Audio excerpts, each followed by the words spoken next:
actually. Louis Adekola is my name, and you heard a bit about me. We're just going to get started with my presentation. Okay, I think we already have it up. Thank you, Ojola, for that leading presentation, because I'm going to take some words from you, and I want to thank you for attending, everybody here. I know what it takes to actually attend this kind of event as a student, especially with all the parties going on outside here. So thank you all for coming. And I wanted to say that it's very important, really. You will not know the worth of why you're here right now. But in the next couple of years, you will look back and be grateful. And I'm saying this because Otola was talking about how she joined an actors. I don't know if we have an actors members here. Oh, okay, great. So I was an actress, but then when it was students in free enterprise, SITE. So I was a SITE member for 3 years out of my 4 years in the university. And I've also worked as a faculty advisor to an actors team before. Also wanted to say that my assistant there, Victor Emaye, was a team leader for Enactors. And Joel wasn't an actor, but was the team leader for Ambassadors of Africa on his campus. So please help me put your hands together. Now to get started with my presentation, thank you for inviting me and for having me here. And it's such a delight to be on this campus. I started my university education on this campus in 2005. But I had to leave because I was going to another university. But it's such a great delight to be here. Now talking about beginnings, I remember when I was a child and my parents would tell us stories. Stories about how life was when they were growing up. And stories, exciting stories of, exciting stories of how life was shortly after the independence, as they were told by their parents and by older members of their families, of course. And you know, they will talk about how children will go to school for free and still have the best quality of education. They talked about how our health sector was very functional. Ojola was talking about health sector and Dr. Julius as well. And they talked about how the dollar was maybe equivalent to the naira, or the naira was actually stronger than the dollar. And those stories back then made me so excited. I was so proud to be a Nigerian. But right now, these stories have changed. I don't have to tell you exactly what this is now. Our 60 years of independence has ushered in some good, of course. It has ushered in some bad, many bad actually, if there's a word like bad, and countless others. So many things have changed in our system that we cannot even begin to mention. She was talking about how bad things were. Now, our fancy independent stories that I said my parents told me has changed. Fancy stories of how Mongo Park discovered River Niger and what? River Benue. It made little sense to me now. Because so many things have changed. I've learned and I've known better. Here we are as a nation with diluted history and an uncertain future, now scrambling to salvage what is left of our history. Salvage the so-called 1914 amalgamation that has now become what? Our greatest undoing. I mean, how do we say that a country that is highly heteropatriarchal, like ours, you understand what being heteropatriarchal is? A country like this, that is so ruled by fierce, and I put that fierce, the next thing is fierce, just look, social disenfranchisement, and so many different things that identify our country right now. Ethnic segregation, religious bigotry, gender disparity, and economic imbalance. How can we say a country like this is an amalgamated state? Sometimes I ask myself that question, how do we ask ourselves that? The unemployment Nigeria is now at 32.5%. 32.5%. While Nigeria maintains its place as the poverty capital of the world. Little wonder why we cannot boldly say that we are the giant of Africa. So the question I always ask myself is, how did we get here? Does anyone in the audience know the answer? How did we get here? First, let's talk about our political system. We claim to run a democracy, which as I was told, is the government of the people, by the people, and what? For the people. Yet what we have is a social hierarchy, where people use the loyalty of their clients that they purchase to then fuel their own ambition and feed their pockets. What we have in this country is clear neo-patrimony, where you buy the attention and the loyalty of your clients, not because people have voted for you or supporting you based on your capacity. Now, the 1% of the 1% of our society are the ones who are strongly and sharing the goodness of our action.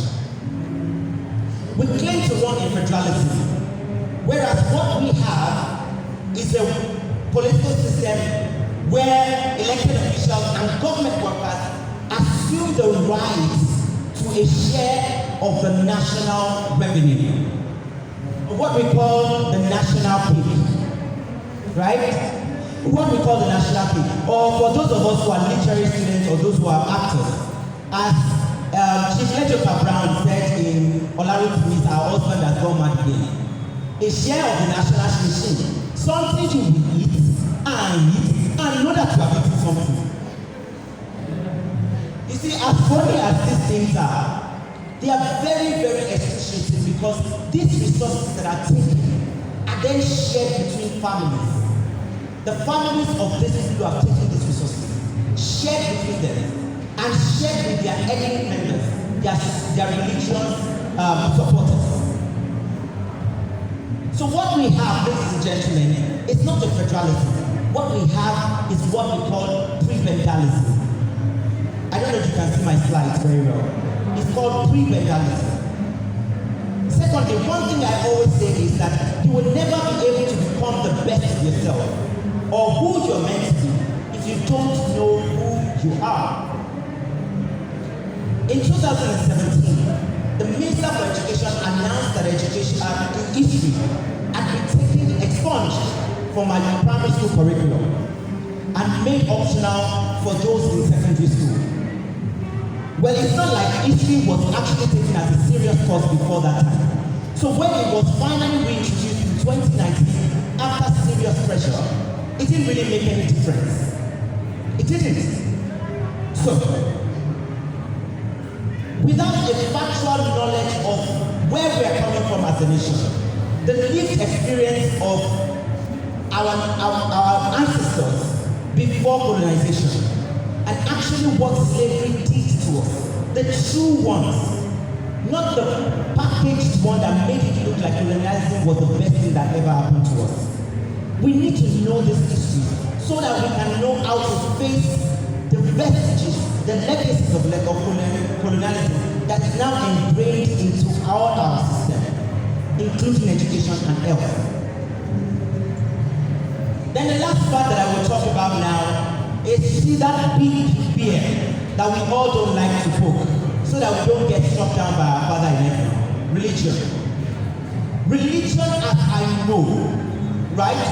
Religion should be a channel for enlightenment, for self-actualization, not for brainwashing or for mental oppression as we now see. So now let's do a quick exercise. I'd like everybody here to do this exercise with me. I'd like you to please close your eyes. If you can all do that, that would be nice. Let's do it. Please close your eyes. And as we sit in this auditorium, I'd like us to imagine something. Imagine that you live in a nation where people live peacefully without the fear of being robbed, without the fear of being kidnapped, or being killed by unknown gunmen. Imagine a country where the health sector works very well and everything is functional. Imagine that we have safe schools where students can go to school without being scared, where our teachers are happy and our nurses in our hospitals are kind. Imagine that police officers don't arrest you because you use an iPhone or because you wear dread. And imagine that our military officers don't ask you to roll in the mud because you are using your headset in the car. Imagine all of these things. And imagine that our roads are clean, that we have posh houses, and we can all afford a sustainable and good livelihood. Have we imagined that? Let's open our eyes. How does that feel? How does that feel? You see, I know that that experience was absolutely beautiful. I've done it myself many times. And each time I do it, I don't know if that's how you feel. I feel like living there right now. Do you feel like living in that kind of imaginary world? That imaginary world that we just envisage is something that can happen. It's just not happening yet.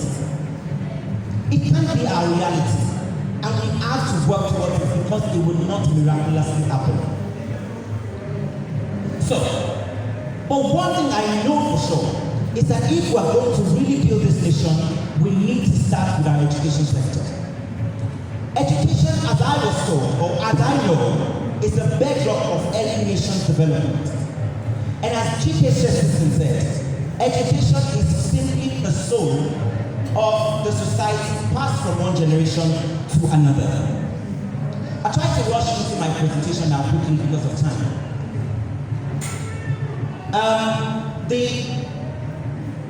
The problem that we have in this country, especially the education sector, is that 10.5 million children are currently out of school, making us one of the nations with the highest level of out of school children. Please move to the next slide, so I'll just use the slide now. ASU last year, I'm sure you know this, embarked on the longest history in the history of ASU. 10 months. And I think that's a slap on all our faces. Because we need to start asking questions in this country. And let me talk about JAM. The recent statistics of JAM shows that 6,944,368 students actually wrote the exam, of which 86% failed, representing 5,970,986. And only 973,384, representing 40% passed. But can you blame these students when the priority given to education by state governments and the federal government is at the barest minimum? 5.6% of the annual budget given to education, at least 26% advised by UNESCO. So how do we achieve the best results without funding it? So countries like Finland, where it's acclaimed, that is acclaimed to be the highest country or the country with the best education system in the world, what are they doing? Countries like Japan, Finland, for example, all their teachers are master's degree holders. Education is funded by government 100%. And from primary school to tertiary level, education is free for every citizen of that country. Japan, for example, incorporated or invested their culture into the education system. And that's how they are able to build socially functional students, people who can contribute to society, and not just people who will go through the system and become nuisance. Tanzania, for example, teach their children or students across all the basic levels in their indigenous language, which is Kiswahili. Our national policy on education says that we should teach students all the nursery and the primary school in local languages. But does that happen? It doesn't.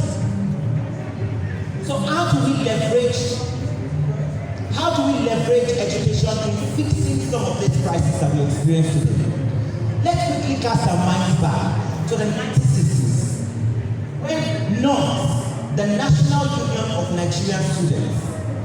It was a strong force against social, economic issues and political issues in the country, both on their campus and in the society. I like when you're talking about getting involved in politics on campus. This association stood against a very, very shaky defense pact with Britain shortly after independence. If nuns have not put that there, maybe now we will be like some of our neighboring francophone countries that are still subservient to their former colonial masters. But this was part of the things that they did.